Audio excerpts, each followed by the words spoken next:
So after we go live, I'll upload it to our YouTube page. And I have to link our YouTube page to our Instagram account. Also, I have to do Okay. that. I'm like, okay, there it is.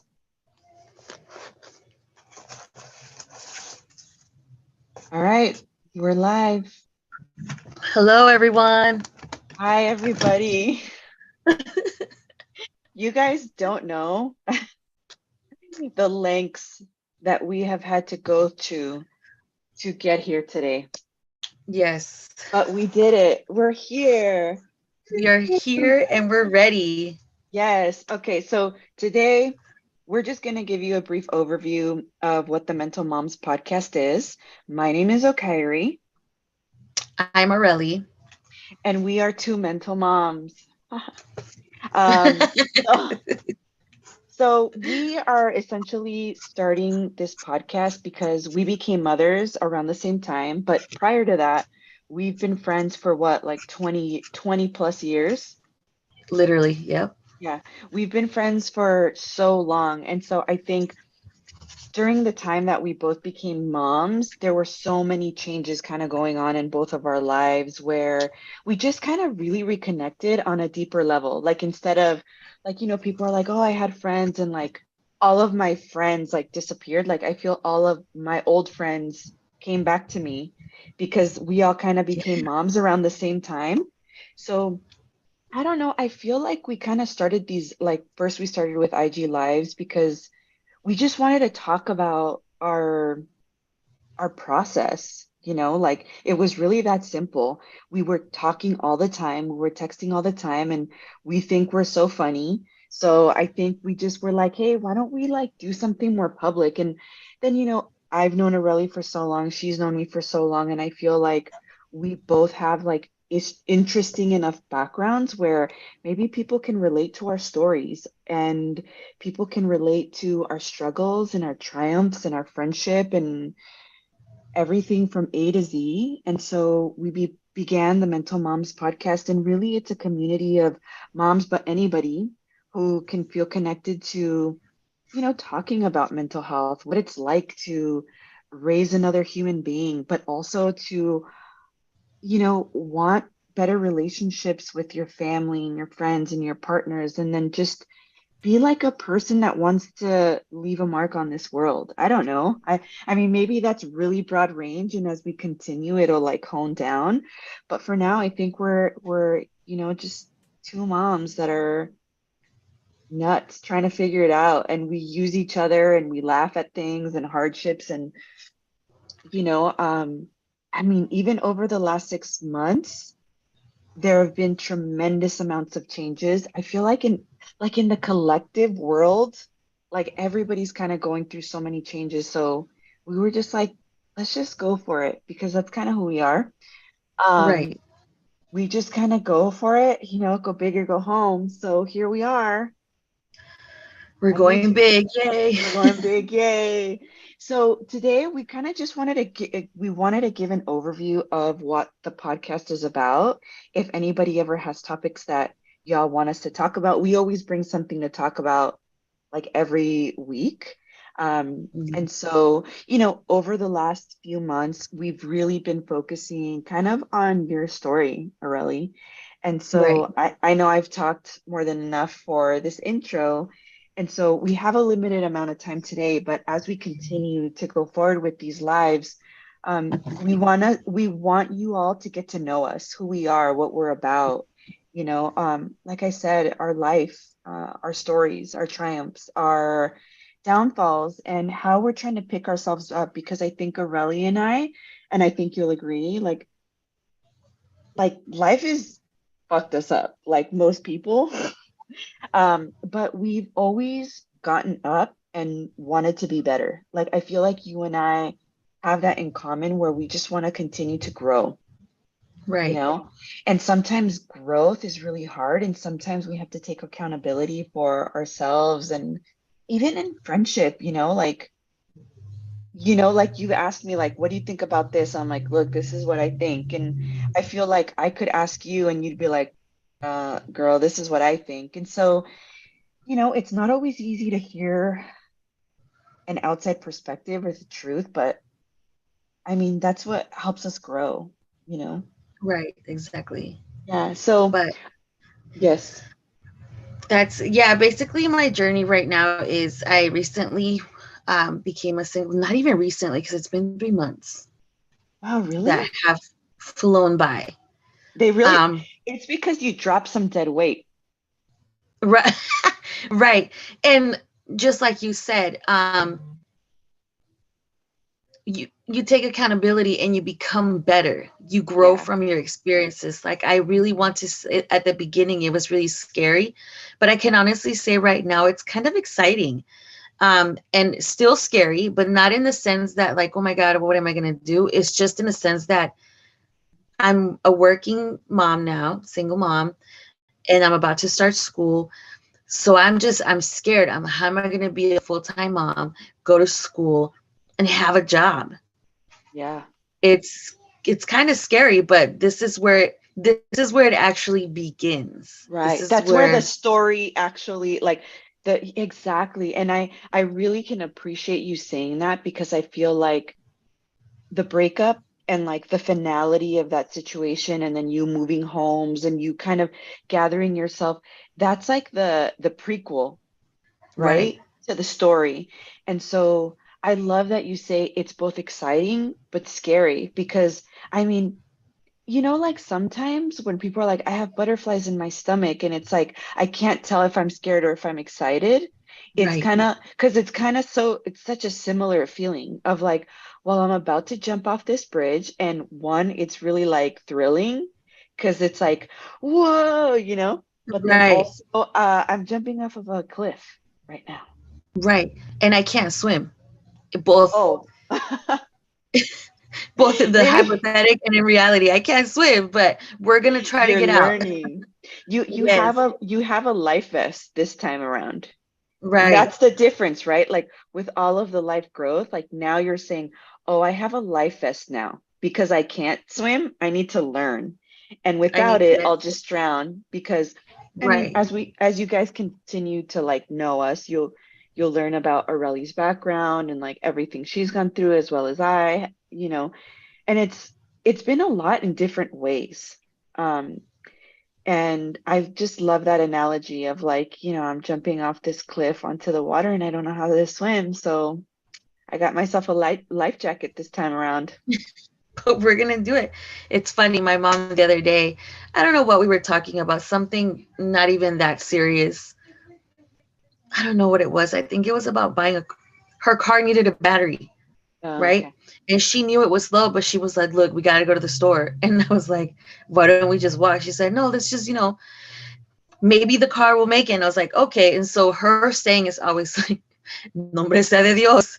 And so we just kind of like, That's "Hey, kind of look, like in God we trust, like, yeah, like, God, like Jesus, take the wheel." yeah, Jesus, take the Like, look, wheel. we're gonna jump and we're gonna close our eyes, but we hope that you catch us. And yeah, the car made it, but it didn't make it back. So, Well, that's why you were going to get your battery. Did she right. get her battery? She did. She got her battery. Okay. This is also another thing. There's a lot of trailing off. There is, and that's the fun part, guys, because it's a Yeah, fun. guys, we're fun, guys. We're so much fun. It's a fun podcast, but it's kind of cool because I have listened to other podcasts, both the serious ones where they stay in the topic, and then the ones where it's The just like a professional chat, ones.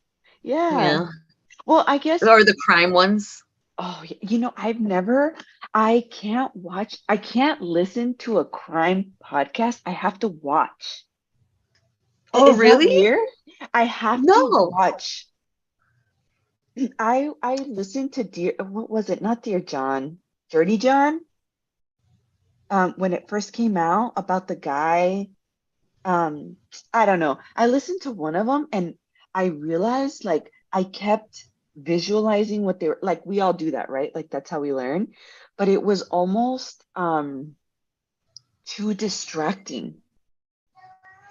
I get it. But I can listen to audiobooks. There's something about true crime where I'm like, I need to see these people's faces. Where were they? Who It's was so funny around? because I don't yes, know. Lily, she likes Lily to is your read. sister. Lily is Lily your is my older older sister, sister. and she recently started enjoying reading, and we gave her a book, right? I think it's really old. It was written in like the early 80s, Okay. and she didn't like it, and we're like, why not? It's a really good book. And she goes, it's too distracting. And in my mind I was like, what do you mean? So what she means is because she's read My Sister's Keeper, she's read all those. She goes, it just doesn't get to the point. I try to make a visual picture, a mental picture, but it's telling me too many things where I kind of like, wait, what happened? Because I guess I read the first couple of sentences and it was like, you know, Mike was sitting on his couch, sweat It was dripping action down. packed. Yeah. It was, yeah, it was describing every little inch of, and she was like, and I was like, get to the point. He was on his couch. What else? So, I don't have time for this description of the you picture story. his sweat and his chest. And so But I get it. I was like, okay, some people really, but that's the only way I feel about true crime. Like I gotta watch it. Like okay. I love watching unsolved mysteries lately. Anyway, but this is the podcast, you guys. Like where I swear it's supposed to make sense at some point. But this is kind of the essence of us just talking about, our lives. And like I said, even our mental health. Just to give you all a background about myself, I'm a licensed clinical social worker in the state of California. Um, and so, with that being said, right now I am in Texas. I live in Texas, but I'm still, I'm a therapist. I'm a clinical social worker, which means I provide therapy, and I mainly worked with families and children. I've also worked with adults, and I feel like mental health has been like such a huge part of just like my professional and personal life. Obviously, like, I mean, maybe it's not obvious, but I've gone to therapy myself just for different things that have happened in my life. And I'm a huge advocate of mental health services in general. And I feel like this new generation that's coming up, like, that's automatic to them. It's like us going to get a checkup. Therapy is now automatic for like younger generations, which I love. I think that's really great. I think for us older folks, 35, like, millennials and stuff, like it was something that was a little more taboo, I guess. I don't even know. I think Um, that's perfect. Taboo. yeah, it was more of a taboo thing. Like you didn't go unless there was like a huge problem. And it's like actually like growing up in your childhood and having like confusing things happen in your life or changes in your family and your home, like all these things kind of add up. And sometimes when you get older, you want to start to make sense of things. And when you become a parent or you just get to a certain age where you're like, man, I think back on my childhood and there was all these discrepancies, or like, at least for me, I have a really good recollection of my childhood and I don't know why. I know some people are like, no, it's impossible for you to have memories before the age of like so and so. But I swear to you, I remember my third birthday I remember when I was 3 years old too. and I remember my second birthday. Like I remember details and maybe I made it up. I don't know. But anyway, what I'm trying to say with that is I think going to therapy and kind of talking these things out and realizing like, oh, there were these things in my family, in my life that maybe were unfair or felt like they were kind of traumatic, like my dad not being around or my mom was always gone.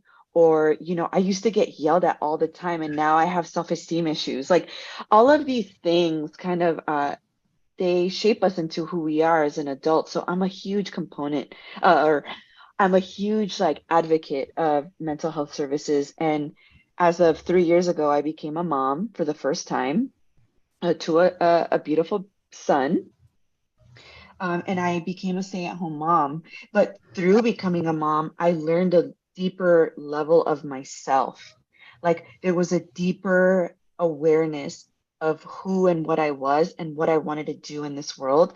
And then the way people kind of interacted with me when I first became a mom was like alarming. Like I was like, whoa, this is people's their own like bullshit being projected onto me of like their parents or when they became parents or the shit they haven't worked out, they're starting to like project that onto me. And that was really confusing for me. And I needed an outlet. So I actually started posting more on social media because I was like, I can't, and it was during the pandemic and all this stuff where I was like, I know people go through this and this shit's not normal. Right. Like, what the hell? So I think for me at that point, it just solidified even more how important like mental health is, but also like self-awareness and accountability for like the shit that you've done, the things that you've messed up on, and how you can do better and be better. And then also like looking at people for what they are. You know, just because someone is part of your family doesn't mean that they are going to be supportive of you. They could be freaking Joe Schmo down the street that's like the biggest dickhead, and they just happen to be in your immediate family and you have to deal with them. So, you know, it was a really eye-opening experience to become a mom. Like I feel like I leveled up as a human soul, like as my soul leveled up, you know. I feel like there are many places in my life where I will grow and continue to grow, but I feel like I had a really good understanding of myself and people and blah blah blah. And then when I became a mom, I was like, oh, y'all are fucked up Literally. for real. But then I could see myself in them. Like they were a mirror to me, to like my shadow and my darkness, where I was like, you're so fucked up. You're playing it out loud for the world to see, but I can recognize it because maybe I felt that before. You know, Right. because we're all mirrors of one another, and you know, whatever, like as existential conversations. But for real, like I was like, oh, like you're just falls to the wall. Like I'm just gonna show everybody my nasty. And I'm like, wow, that's people. So Yeah. with that being said, um, you know, we got we got together and we started this podcast. Because Because it literally was at a time where you couldn't just go out and talk to friends. yeah, that's So the we truth would just, too. Chat. And the other thing about like my background story is like 7 months after I became a mom, I actually moved from California. that's And right. that's where all my family, my friend, I was born and raised in Southern California. I lived in LA for many years. I went to school up in Santa Barbara. So literally all of Southern California, like my now husband was living in like San Diego, so I would go down there. So like literally I'm like a SoCal girly, you know, like for, and I never thought that I would be leaving, and then I did. And then that was like really tough for me.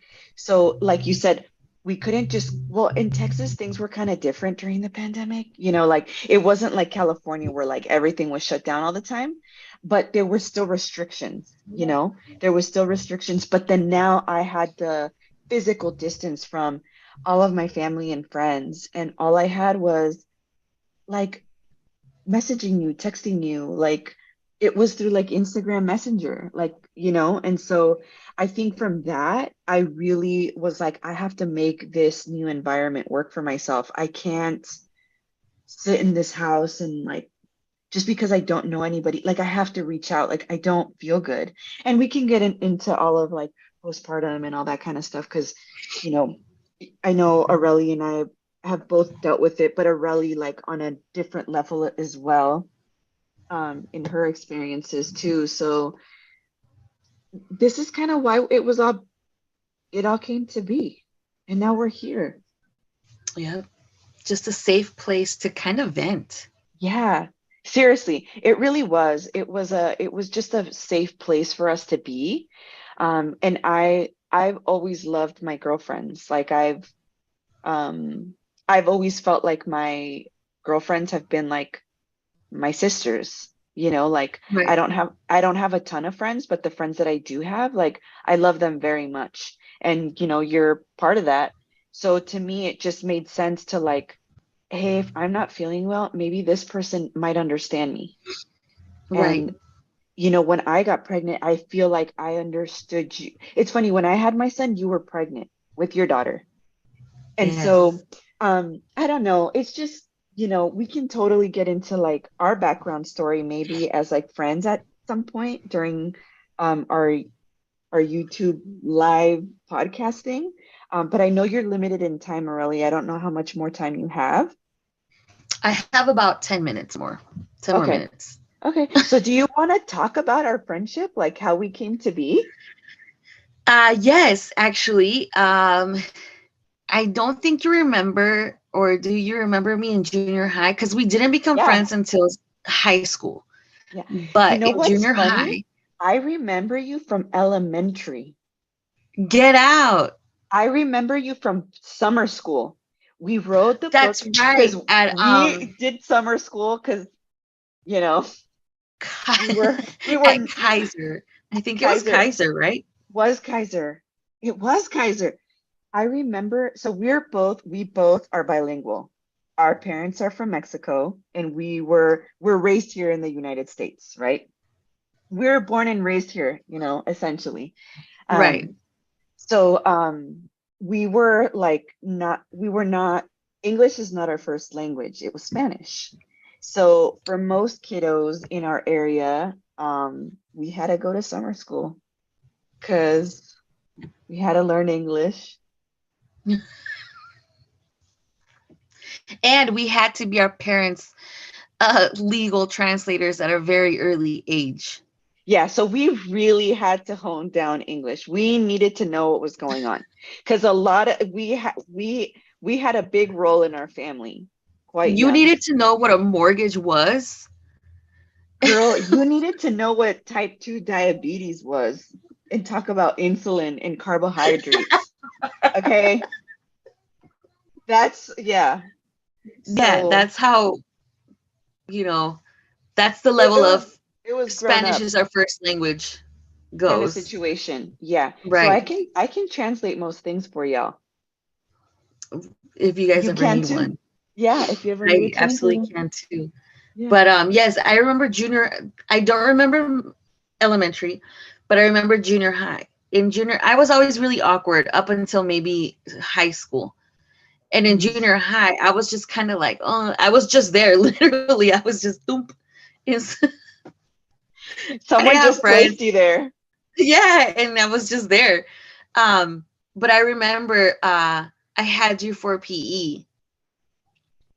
And I don't know why. Was it Imelda or someone that was really into I think it was a basketball game. She was Basketball. really into it and she was getting very upset because we were losing. And for some reason, I ended up with the ball. And I remember she just kept saying, Aurelie, Aurelie, Aurelie. For context, this person went off to college and played women's basketball at her college. Okay. Oh, get out. Yeah, she basically could have. Her dream was to become like, she wanted to be in the WNBA. And this was like when we were in elementary school, from what I remember her about. And so in middle school, when we had PE and we were playing basketball, she would play with the boys. Like she was into it, girl. Like, I don't know, like she was into it. Like, so she wasn't fucking around with nobody. She was trying to win. She was competitive 100%. And if you weren't on her level, she was mad. And I remember that game. I remember playing basketball because I remember her desperation and trying to get the ball from you. Aurelie, because she was open. And I Remember that. remember I was just panicking. I just kept hearing my name. I was like, what do I do? Who's in my team? And she's like, Yeah. Aurelie, Aurelie. So I think that was the joke for the rest of Our time together in PE. and in volleyball. It was so funny because I thought it was funny, but Imelda knew that like Shout out to it you, was, Imelda. We love you, yes. girl.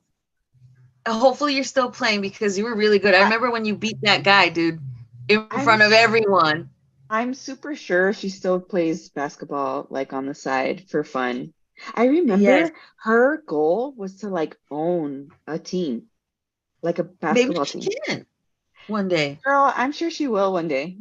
But she was really into it. So I do remember you from, you know what I remember about PE in middle school? So I remember seeing you in elementary school because you were with your brother. And I remember you and your brother, I thought you guys were twins. And I remember, that's why I remember you. I remember I was like, you're twins to your brother. And he was like, no. He was like super rude to me. And I was like, fine. And I like rolled my eyes and then that was it. And then I remember middle school because I remember us in PE and I remember the whole Aurelia debacle. But then I also remember playing against you. I don't know if you remember this, but I remember playing against you and um I guess like you were guarding me. Like, I was like dribbling the ball and you were like on me. And I don't know, because what is this, sixth, seventh grade? I think it was Seventh? like, it had to be seventh grade because we were almost out. Okay, seventh grade. I remember I was like, because you were on me, so I was like looking for someone to pass the ball to, and there was no one there. And for some reason, I threw the ball over you and I pivoted you and I went over and I just grabbed the ball and I couldn't.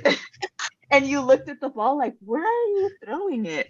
And I remember that was like the funniest shit ever to me. It was. You remember You know that? what? Yes, I remember that. I remember two girls fighting during volleyball. Dude, And it was, do you remember the Mexican girls fighting during soccer? yes, I do. Everybody was so competitive and I didn't even know what I was like. I'm just trying You, to get to the next period. I hate you know, PE.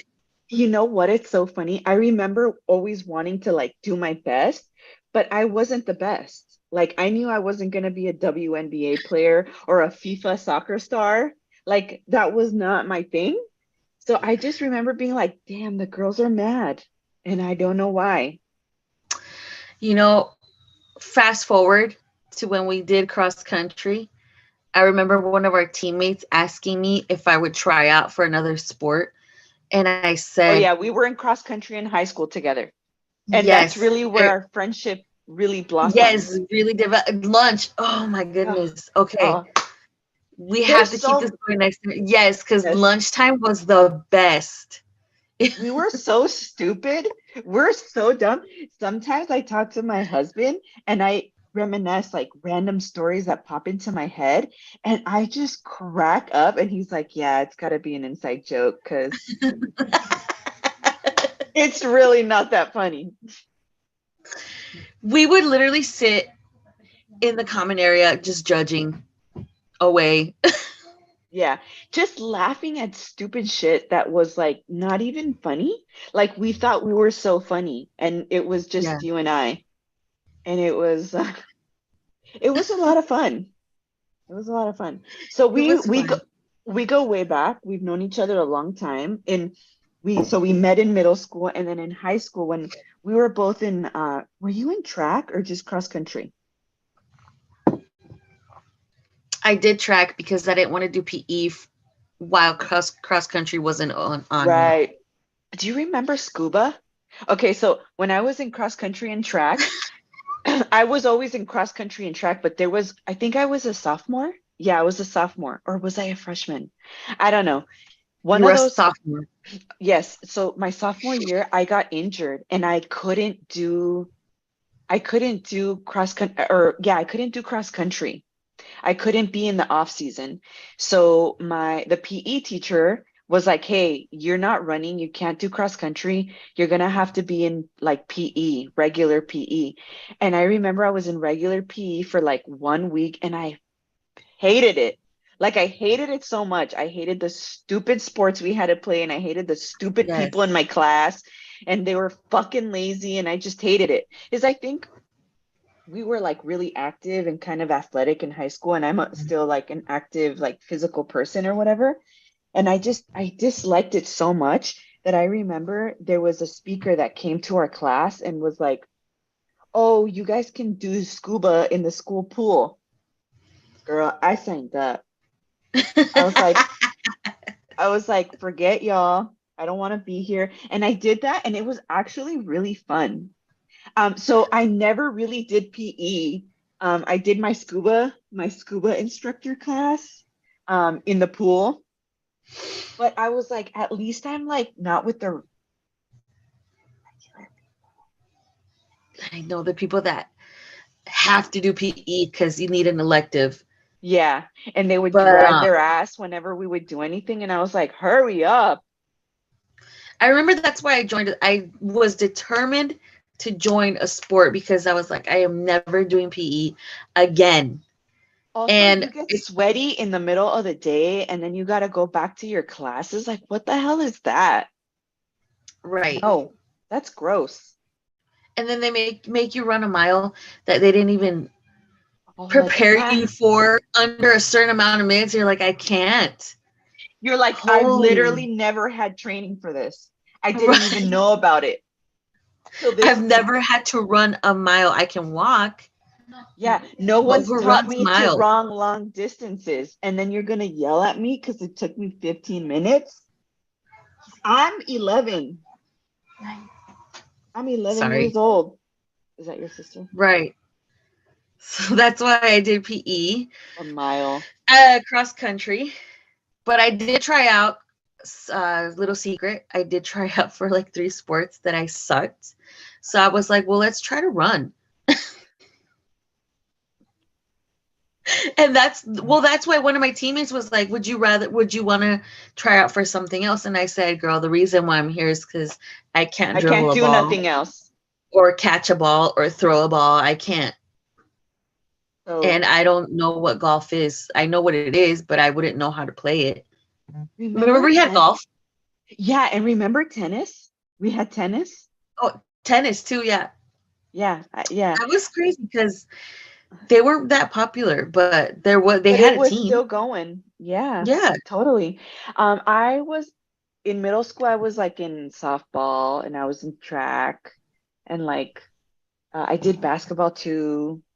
Like I did all kinds of stuff. Like I just didn't want to be home. Like I Yeah. just wanted to go do stuff. But like in high school, I kind of found my niche. Like I was like, I love running.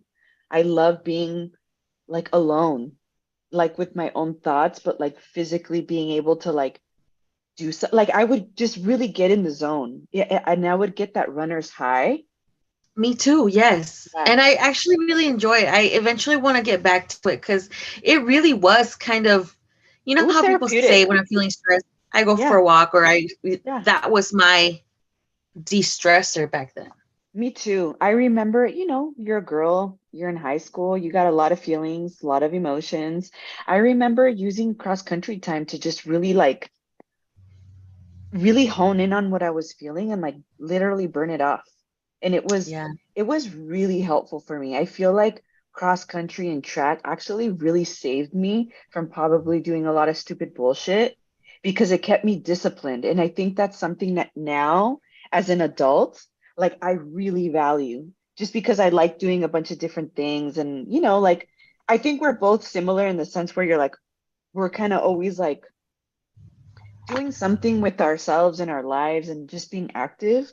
And so I think that discipline really helped me because even now, like I'm like scheduled in like how and when I do Same things. here. Same here. And our coach was really involved, which was a huge bonus. Yeah. So our He was really coach, involved. Charlie, he was a Vietnam, or what? He was like a veteran. He was a Vietnam vet. He was nuts.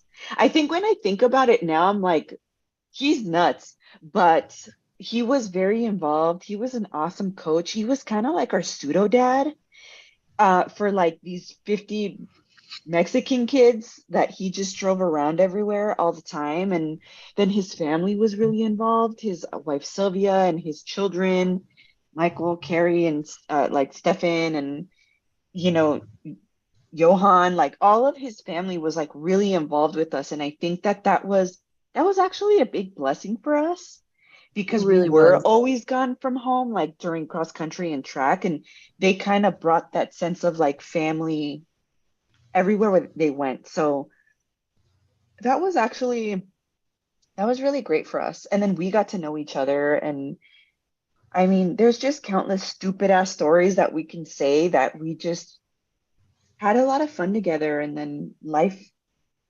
happened to both of us and in times we stuck with each other and then other times we needed to grow separately and differently and then we came back. Right.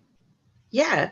But it definitely, it was, I can kind of no, I can say that you were actually there with me through the very first major crazy ass life changing event. And that was a real blessing because that's kind of what brought us back together when we were both pregnant. That's true. Yes. So I don't know if we have a lot of time to get into that right now. Um, Yeah, but yeah, but that's a yeah, and we were really young. We were super young. 19, 20? you were 19. I had just turned Just 20. turned 20. That's right. And I feel like that really, when you go through something like that so young, like, okay, from my perspective, because I want you to talk about this story whenever you want to, but like from my perspective, being a friend to someone who went through something that was, I mean, extremely traumatic and huge and life-changing and pivotal, it was, it was like, like I was like, whoa, like it's not happening to me, but it's happening to someone that I really love. And I'm watching this in real time. And that really creates a lot of like maturity and sense of Okay. like, oh shit, like this is life. This isn't fucking high school. This is like what It really happens to, forms you. Yeah. yes, yeah. And I think with that, it also informs a lot of your thought process on life and children and families and our own body and mental health and and drugs and alcohol and like all of And the other things everything. and Yeah. everything that comes along with a very traumatic event at a very young age. And then I remember we became friends when your parents were divorcing. So it was like a lot. It was a lot. It was a lot. It's been a lot. It's But still that's but you know, but that's life. yeah. And so I think when you go, I mean, life is life and life is going to be lifing. But when you have friends to walk alongside you during life's process of like giving us whatever it wants to give us, like I think that's the beauty, right? Like, That's where I guess you could call it an adventure. yeah. Yeah, especially when you're out of it. Like that's the adventurous part of like, oh shoot, And that's where you form bonds and like true lasting meaning relationships where people like know you. Um, and sometimes it's through tragedy and other times it's through triumph. And so Yeah. we're kind of like a really good representation of that. Of all that. Yeah. Come on. But Yeah. yeah, And I'm excited. Maybe next time we can, well, maybe we can get into that part and then just kind of gradually go. yeah, from there. Absolutely. So, everybody, thank you for joining the Mental Moms podcast today. This was a very brief overview of like what you're going to get, who we are, what we're about, what we're doing, the point of this. And so, for next week, we will be back on and we'll talk a little bit more about Aurelie's story and like jump off from there. Okay, sounds All good. Thanks, right. guys. Yay. Bye, everybody. Bye.